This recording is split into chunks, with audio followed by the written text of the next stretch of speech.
So what is circling?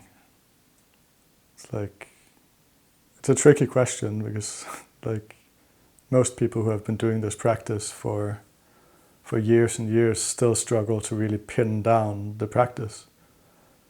But if I were to sort of demonstrate it right now, it has this quality of getting more intimate with my present moment experience. So really going into the inquiry of what's it actually like for me to sit here in front of a camera right now. And also allowing myself to be surprised at what I find. That is like my expectation when I said that was that maybe there's some nervousness or some anxiety or something. But actually I feel quite comfortable. It's like I feel some kind of sense of joy or even pride of like, oh, I'm actually liking this. I like talking about this practice that I care about and I've been doing for quite some years now. I also feel my breath a lot. Like a lot of my awareness is on my breath. There's some kind of holding there. Like a wanting to actually slow down and stay with myself. And then, that's the circling process. This is me circling myself a little bit. Just opening up my awareness to like what's actually happening for me right now. What is my experience? I often talk about this as sort of getting a more high resolution picture of my experience. So it's like if I'm in everyday life, I'm kind of seeing things in a kind of pixelated way. It's a bit hard and fast. Then in circling, it's like slowing down, expanding, inviting more nuance. It's like, whoa, there's actually a lot going on. And that's not too dissimilar to what we do in meditation. When we're sitting on ourselves, we really get into the noticing of what's happening.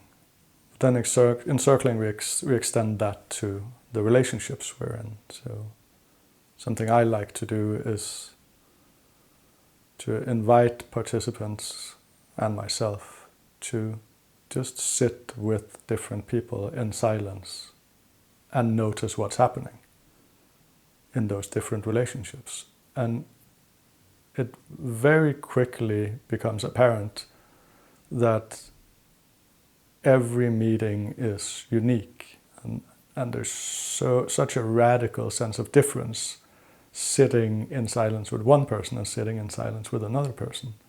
That is like, and it's shocking in some way because we don't tend to notice that in our busy everyday lives, but really it's so different. And when we start noticing that, we can also start bringing that into connection with each other. We can actually talk about what we're experiencing. So one person, it can be like, oh, just sitting here with you, I start feeling all of this anxiety. And it's like, I don't know what that is, but can we explore that together?